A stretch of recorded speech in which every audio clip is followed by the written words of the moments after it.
Good afternoon. I'm greatly honored to be here with the courageous mayors and sheriffs and local leaders from across the state of California, a great state. Each of you has bravely resisted California's deadly and unconstitutional sanctuary state laws. You've gone through a lot too, although it's becoming quite popular what you're doing. The law that forces the release of illegal immigrant criminals, drug dealers, gang members, and violent predators into your communities. California's law provides safe harbor to some of the most vicious and violent offenders on earth, like MS-13 gang members, putting innocent men, women, and children at the mercy of these sadistic criminals. But we're moving them out of this country by the thousands. MS-13, we're grabbing them by the thousands, and we're getting them out, Kevin. We're also joined by Attorney General Jeff Sessions. Jeff, thank you. The Secretary of Homeland Security, Kirstjen Nielsen. Secretary, thank you very much. I know you folks are keeping busy, right? Keeping busy at those borders. And Deputy ICE Director Tom Homan, who's going to be leaving us soon for a life of retirement, but there's no such thing as retirement for Tom. You've done a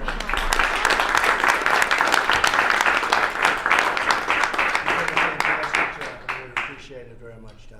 An incredible job. I know that. Oh, you'll never leave the fight. No, you'll always be in. Also with us is House Majority Leader Kevin McCarthy, who has been a special friend of mine. He represents California's 23rd Congressional District, and he is very, very popular. And I just recently saw a poll of Kevin. I think the opposition might as well just go home, because Kevin, they love him out there, and he's done an incredible job. He's brought it home, and we appreciate it, Kevin, the great job you've done for the country. Thank you very much. Unfortunately, Congress, and I have to say congressional Democrats, you take a look at what has been going on and what's going on with the laws, whether it's catch and release, whether it's any of the things that we're fighting for and so hard. Now, we have started the wall. We're spending $1.6 billion between fixing and starting. You know, Melissa, what's been going on. We're getting it up. We have a lot of folks in California, they don't talk about it, but they want the wall up, and they're very happy. That's one of the reasons we started in California, but we made a lot of progress on it. And now we're going for the full funding for the wall, and we're going to try and get that as soon as possible. But it's become a very popular issue. In January, the Los Angeles Police Department arrested an illegal immigrant from Mexico for drug possession. Instead of honoring the ICE detainer, they set him free. Just a few weeks later, he was arrested again, this time for murder. So they arrested him, they had him, they let him go. Tom, you've seen this. They let him go, and he killed somebody. And it's happening more and more. And we get him out as fast as we can. We have the worst laws anywhere in the world for illegal immigration. There's no place in the world that has laws like we do. Catch and release. Think of it. We catch somebody. We find out they're criminals. We end up having to release them, and they go into our society. Now, we do the best we can, I'll tell you. We do better than anybody. And our numbers are much better than in the past, but they're not nearly acceptable and not nearly as good as what we could have. We're down 40% from those other standards. So that's really good, meaning 40% crossings. So that's good, but we can do much better. Part of the problem that we have is our economy is so strong that people are pouring up to get into our economy. They want a piece of our economy, and that makes the job even tougher. But we want people based on merit. We want people to come into our country based on merit. We're not looking to keep them out. We're looking to bring them in. We need them. We have companies moving back into the United States like never before. Chrysler's opening up now in Michigan. We have so many companies actually coming from Mexico even and coming back in. So we want people coming in based on merit.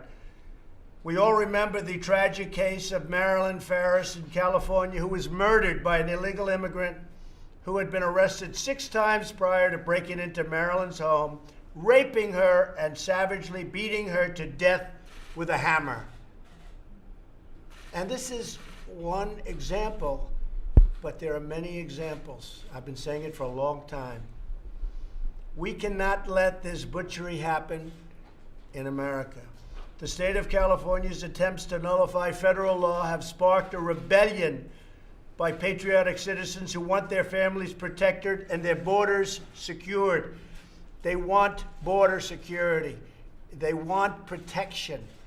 That's what we're all about. We're about protection, both from international and from, frankly, people crossing a border illegally. I will now go around the room and ask these incredible mayors and officials to discuss their brave stand on behalf of their constituents. They are very popular. They are very well respected. These are the top people. And they are people that other people listen to. And they listen to them from around the country. So I'll begin by asking California Assemblywoman Melissa Melendez, and you have been an inspiration to a lot of people, Melissa. So maybe you could say a few words and we'll go right around the room, okay? Thank you, Melissa. Mr. President. Thank you. I just want to start off by saying, on behalf of everyone here, thank you for inviting us. There are more people in California, I think, than you know, who support what you're doing, who believe in your agenda in securing our borders.